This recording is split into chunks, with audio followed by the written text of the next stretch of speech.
What's up, guys? It's your boy Taj Brian. Here along the Mari as usual. And we're back again. Welcome back to 876 United Fox TV. Now, today, guys, we have a banger video. Today, we'll be talking about Manchester United's board, along with the relationship with the manager. So we have done a critique on Ole Gunnar Solskjaer's progress, right? Let's now talk about how he's getting along with the board, and if the board has any significant relation to do with his choices going forward within the season, the performance of the team, and how everything has been going. So basically, guys, we'll be speaking about the board of Manchester United and how it impacts the team on a whole as well as our manager. Stay tuned.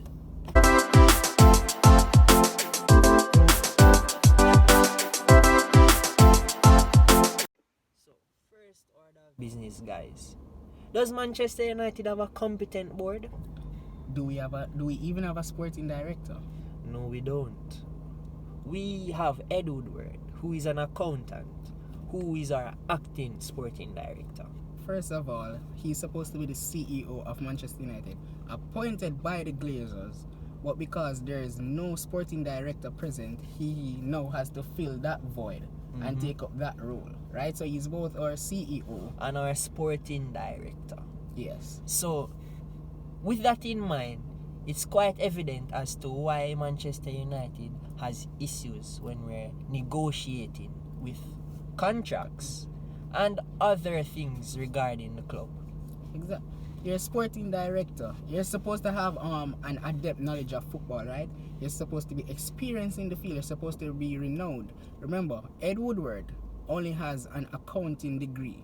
He knows nothing of football whatsoever, but because of the void that has been there, we need somebody to fill that gap. So therefore he was appointed, right? He has no football knowledge whatsoever. So this shows, and this is a problem within our transfer business, because it's hampering the team. We're not getting the right players. This leads to disagreement between Woodward and our manager. And in saying so, guys, I am basically saying that when our manager wants a specific player, a lot of hurdles, a lot of issues arise because of Woodward. This is a prime example of this. So, for example, we want to sign a Kylian Mbappe. Now, I'm just hypothetically speaking here. I know we can't buy him at this moment, but I'm just saying. For example, we want Kylian Mbappe. Say his value is £180 million. Manchester United would offer at least 70 million, which is quite below his actual value, and that is because our acting sporting director and CEO Woodward has no knowledge to these things. Now, he's an American accountant, and you know most Americans are not familiar with soccer as they call it, but we call it football. So that is one of the reasons as to why him and the manager has a lot of disagreements, and this also leads to other transfer targets not being met. So the manager would want, for example, a Jack Grealish, and he gets a Ismail Assar from Watford, for argument's sake. Even so said, the fact that he's an accountant and he has no real football knowledge, he's going to go in the transfer window with a business perspective. So therefore, he's going to try and get a top-rated player for less than the actual value, because he's thinking business-wise. So he's going to try and cut back on the spending. He's going to always try and save money. You spoke about the disagreement with managers, right? And this can be a fact that he knows nothing about football. Henceforth, Manchester United has a recruitment system behind of them, but our sporting director also has to conform with that recruitment system. So the fact that he is naive, Ed Woodward, is naive, he knows nothing really of football, he's going to heavily rely upon his recruitment system, because they are professionals, so to say, and they should always be the ones who is making the best calls. You're going to sort with them, try and find out what's their take on that before you get business done, right? So if the manager wants a certain player, but the recruitment says no to that player, it's now left up to the sporting director to make a decision whether or not he's going to give the manager a chance to get that player, or he's going to listen to the recruitment system and say, hey, we're not going to take that player, or we're going to take that player, right? Remember, the manager is the one who basically coaches the team. He chooses the starting 11. He depicts the style of play, the notion going forward. He's in control of what the team does on the pitch. On a daily basis. Each match week, each match day. So therefore, if the manager wants a player, right, and that player in which the manager want to play for Manchester United, then I think it's up to the sporting director to get that player at the club. And even if the recruitment has a problem with it, it's now the sporting director to know that, hey, this player will be crucial for Manchester United, and if it's what the manager wants, then that's what we're going to go for. It's good to listen to the recruitment system, but at the end of the day, the manager is the one who basically deals with the team, so he is going to know what it takes to win. And then remember, guys, the prime duty of a football club is to play football matches or soccer matches and to win. And the more matches you win, the more revenue that comes in. And for those who know business, revenue means money that is made. Yeah. So that is another thing as well that I don't think he understands. Like, managers want a certain player, and those certain players to suit that certain tactic. So the sporting director's job is to get that player and get him in the team to help with the progression of the team. Now, our next point we want to talk about is youth versus experience, right? And the sporting director, I mean, when you listen to the recruitments, you're going to have youths in which you're going to track. You're going to want the backstory on this youth player, because it's do your research on the players. It's a youth that's going to build the club. They are the ones who are going to replace your so-called old players, right? They're the future of the club. Exactly. But I mean, you cannot just take fish out of water like that. I mean, it's always good to bring in youth players, but what are you going to bring them in with? There's lack of substance, lack of experience. Just as Facundo Pelestri, he came in. He has not made his Manchester United debut as yet. For the seniors, but he has been sent out on loan. I have no problem with taking youth in, right? But when youth gets in the way of the first team, that's where the problem lies, right? So therefore, whilst the recruitment wants youth players because they believe that's going to be the future, the manager, his job is to win, and is to win trophies for the club. No, and later on. But the key thing in his job, in order for him to keep the job, build the club, is and win. No, because nobody wants a manager that's going to take 5 years to win something. So therefore, get the players that he wants. So it's good to have youth, but you also need experience. And many times, these managers, they are going for persons who have knowledge of winning, have experience of winning big games, and so forth. Persons who can go a full season and carry the team. Another point though, just one extra point I just want to make. It just came to mind. There's also another thing. Remember, the sporting director also tells the owners who to appoint as manager, right? Yeah. So, with that in mind, we have to remember Woodward is our acting sporting director. So he tells the board who to appoint as manager. Now, Manchester United has 3 or 4 different managers since Alex Ferguson? Yeah. 4. I believe it's 4. Moyes. Moyes, Mourinho, Van Gaal, and now Ole. So yes, what I'm saying is, these managers need some time to settle into the club, and I think the time they need is about 6 months into the season, and then the next 6 months is crunch time, and the manager will implement his strategy, his image onto the team, and how the team will play. Exactly. So, but what I'm saying is, what the board does after these managers come in and know that they're settled in the club, they don't provide the resources that these managers need. And what I'm saying is, this is down to the board, not so much the sporting director, because remember now, this is about the board and the sporting director. So what I'm saying is that when these managers are settled, they don't get the resources, and hence over the years, that's why so many managers have come to United and left. So what I'm saying is, last video we were speaking about the incompetence of our manager, but let us also be cognizant that our board is incompetent because they don't provide the resources needed for success. And Manchester United is deemed one of the richest clubs in the world, but yet still we can't be able to get players to help succeed. Or even if we're getting the players, we're spending so much on the wrong players. Yes. Like for example, Harry Maguire, but that's a story for another day. So yes. Another point I want to highlight as well is that money is not the right thing in which to get players at United. For example, Di Maria and Alexis Sanchez.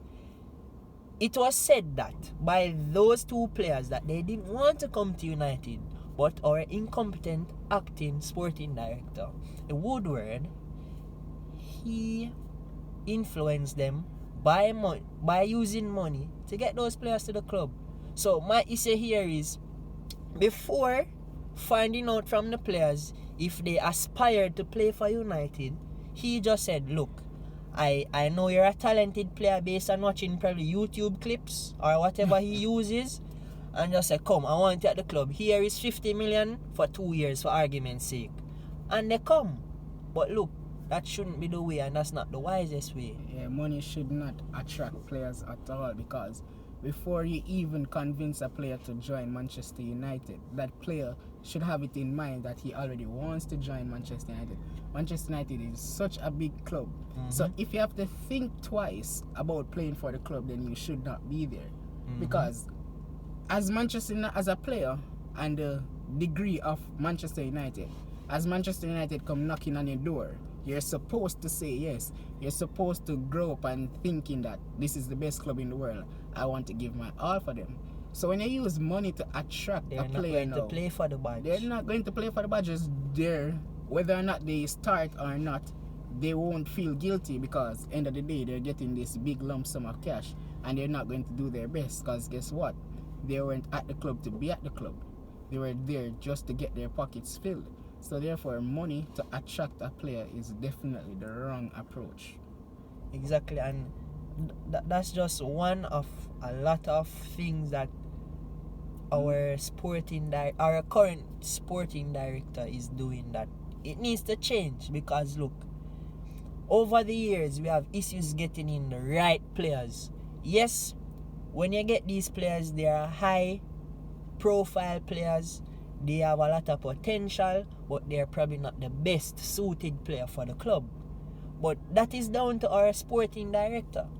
So that is where we bring up Matteo Langozzi. I'm not sure if that's how it's pronounced, but he is one of the persons in which we are interested in right now, because we are currently in the market for a new sporting director. Ed Woodward obviously needs to be replaced. He doesn't need to leave the club. His role needs to change. His role as the sporting director needs to be changed, because as we said earlier, he's an accountant. He's not competent in negotiating person-to-person contracts. You know what I'm saying? Making the right decisions on a player's future, etc. Yeah. So Matteo Langozzi, I don't know if it's pronounced properly. He was formerly off Juventus. Well, he is off Juventus currently, but Manchester United is trying to get him away from Turin, right? And if you look on the business of Juventus now and the players in which they bring in, they don't just bring in top players, they bring in the right players, because Delete, whatever he wants to name, right? He's arguably one of the best young talents in the world right now. And you can say he's the best young defender. And he was 21 years old. And he was there when Dybala came to the club from Palermo. He was the person who recruited Dybala. And look at Dybala. Yes, he's sort of injury prone at the moment. But look at the success that he has had with Dybala at the club. He brought in Chiesa on loan, who currently and Kulusevski, which are one of the major players for Juventus at the moment. Yes, Juventus has their woes right now, but those few additions were very beneficial to Juventus. And he was crucial in negotiating what people will call a totally rigged deal for Danilo, in which we offered Cancelo to Manchester City with getting money from Manchester City, right? So therefore we traded Danilo but still got cash. Man City. Juventus traded Danilo but still got cash, right? So that's the type of person in which we're bringing in. He's not just competent business-wise, right? Yeah, he has the knowledge. He has the football knowledge. And he knows the players that are going to suit the club. And another player who were linked at one point. But this story wasn't publicized. It was Edwin van der Sar. He's currently the sporting director of Ajax. And look at Ajax. Look at how Ajax is performing. Look at their recruitment system. Look, everything. He was even one of the major persons in Donny van de Beek's addition to the Manchester United squad. Many persons said that it was a rigged deal because look, Donny van de Beek at Ajax was a very good quality player, and persons were shocked as to how cheap Ajax let him go to Manchester United. But look, that's just the skim of the surface. He's one of the persons who we're also looking at. Exactly. So therefore that shows the joy in which having a really good, a renowned sporting director can do, because Ajax have one of the best academies. They have one of the best recruitment system. Juventus, they get a lot of players in, but they get the right players, right? So when you have somebody who is competent in the field, somebody who knows what they're doing, right, the joy of getting business done will be there, because you're getting not only top quality players, but players who want to give their all for the club. And in the manner in which this is done, right, the players aren't the ones who are convinced to play for the club. The players are the ones who are convincing the recruitment system or the sporting director that, hey, I want to play for Manchester United. You should take me. Exactly. And just one last point about Van der Sar. Yes, we know he's an ex-player, but just look at Ajax's mold. They mostly use their youth system, develop these players. They get some players for like 2 million euros and stuff like that. 750,000 euros, not million, no, 1,000. So we're talking about 100,000 at this point, and even sell these players for 50 million, 60 million, and more. Because they bought in a combined deal, they got Van de Beek. Ajax got Van de Beek free from their academy. They got De Jong from their for 750,000 euros, and they got Delight for just 1 million euro. But how much money have they made from selling those players? De Jong 73 million to Barcelona, Delight 70 million to Juventus, Van de Beek 30 million to Manchester United. With of course added clause, sell-on clause as well. So it's just to show.